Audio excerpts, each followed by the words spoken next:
Hey folks, welcome back to this YouTube channel. Favor by clicking the subscribe button, liking this video, and sharing it as well because I'm bringing you so much content, so much knowledge, and so much insight into the forex market, guys.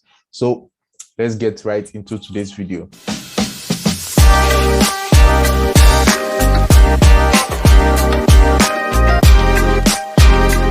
Now, the topic for today's video is simply how to manage a trade properly. How to manage a trade properly. Number one thing I'm going to be talking about is journaling on that chart, writing things down on the chart, writing what you're thinking and what you assume the trade should be like and stuff like that. You need to write it down on the chart so as when you see it, you are like structured to think in what you have written on the chart, so you don't make impromptu decisions or you don't snap at yourself and make a negative or a bad decision in the forex market. So I had a trade on GBP AUD, so I felt like I should use this as a proper example because this trade on GBP AUD was an unusual trade this time around. Usually I have trades on GBP AUD.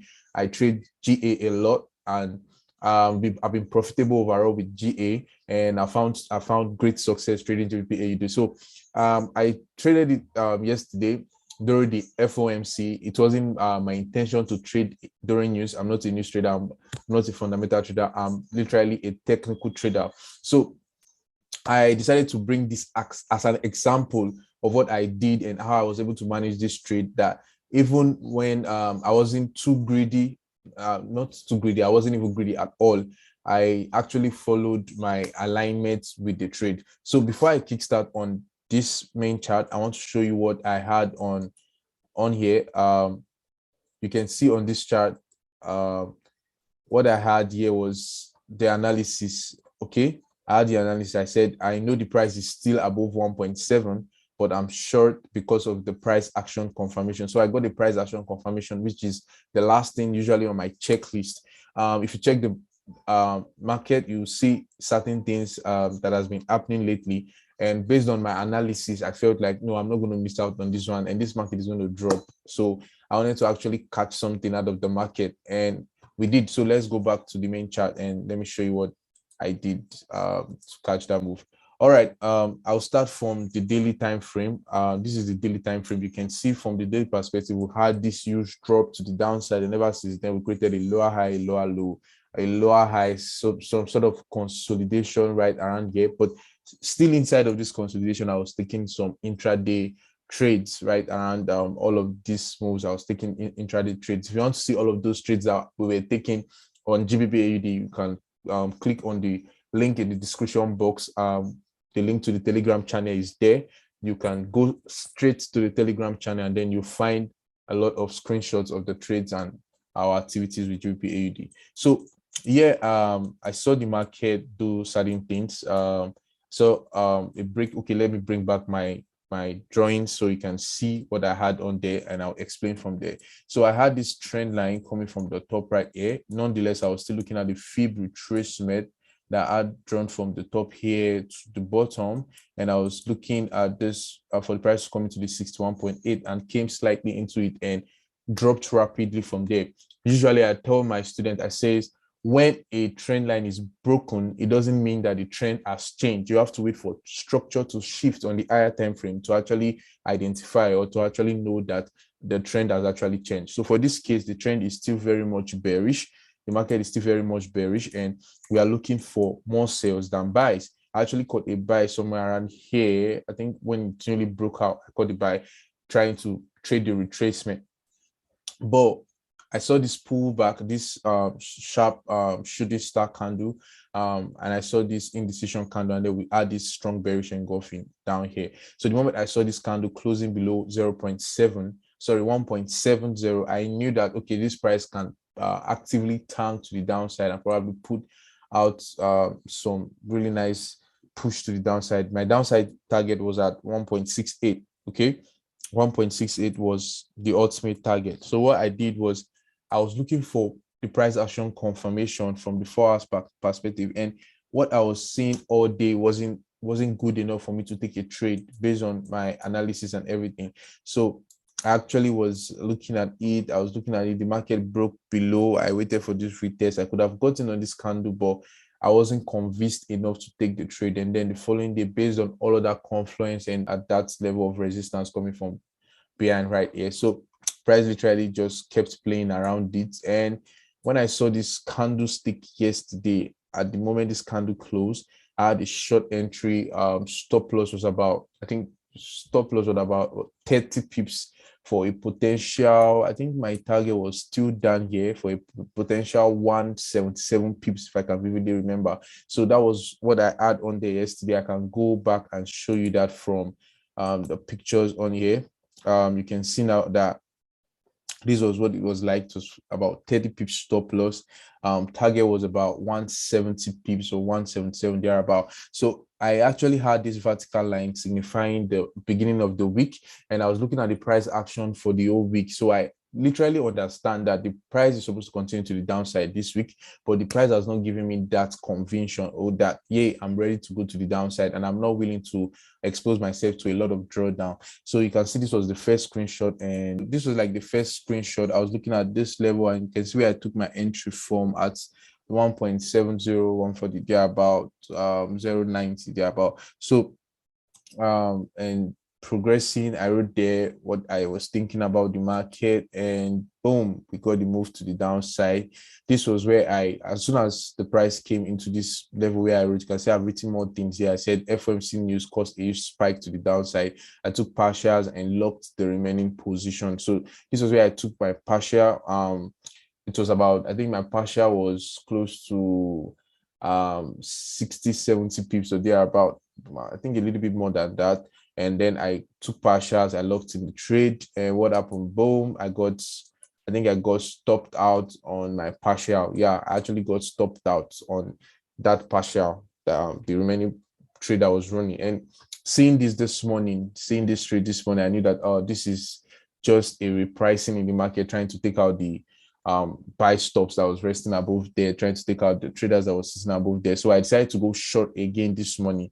But while I was in the trade, I noticed that at exactly 9 a.m., there was a lot of news on the CHF, caused a lot of spike and all of that thing. So it was yet to happen. Let's go to the 1 hour time frame so I can make you understand. So it was yet to happen or yet to play out on GBP AUD. So I saw this shooting star, this bearish candle. I think I got it right around here. Yeah, exactly. So I got it right around here. My stop loss was there for about 30 pips again.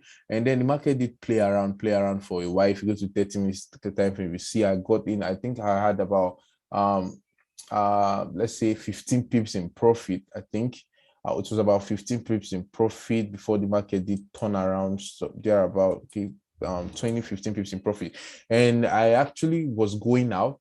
So I knew that the market is kind of crazy because there's been a lot of fundamental events. So what I did was, my mind literally convinced me to get out of the trade, and I did that, and I actually got out of the trade. So what happened when I go back past later on the day, I saw that the market has already taken out my stop level, but I was no longer on the trade. So I literally did not take a loss. I just got out on break even because my mind literally convinced me to get out of that trade because the market was not settled at that time.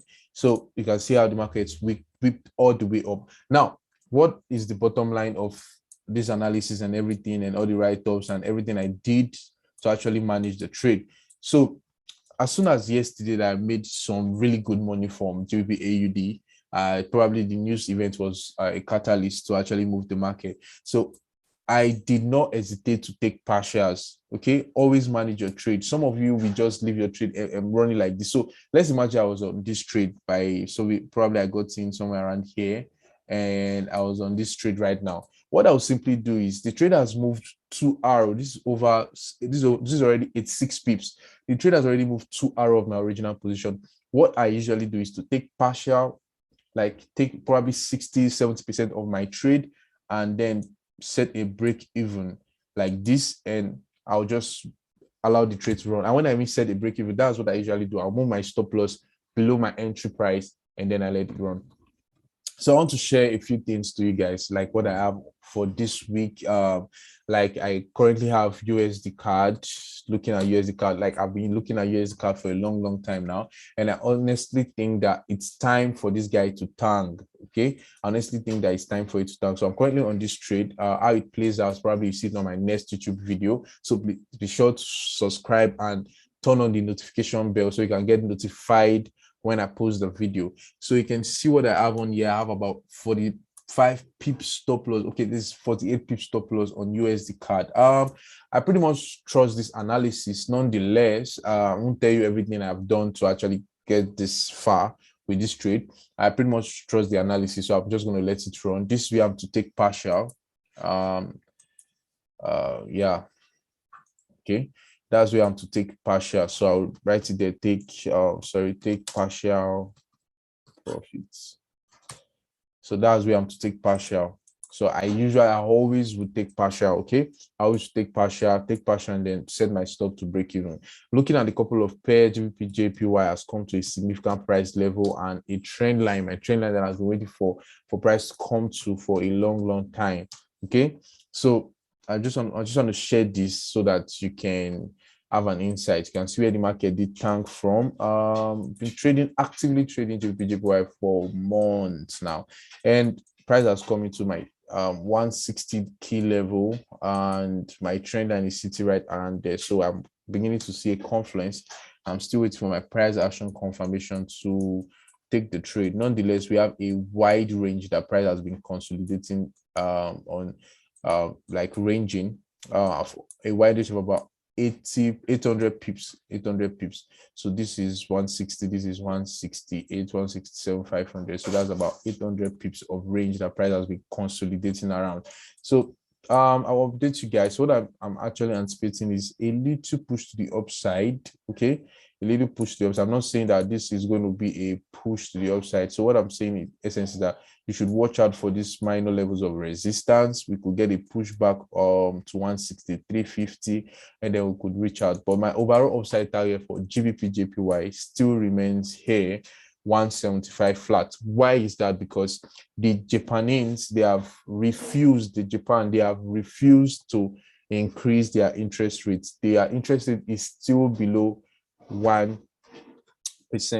So for the interest rate to be below 1%, below 0% safe, on the negative side, it means the yen is going to continue to the downside, and we could see some strength later on the pound. So I'm expecting price to actually move all the way up to 175 flat. And the large move you see here was due to fundamental events. I'm not a fundamental trader. I don't really know much about that. So guys, until next time, please be sure to subscribe to this channel so I can bring you more videos like this. Okay, all right, until next time, folks, may the peace be with you. Please stay safe and peace out.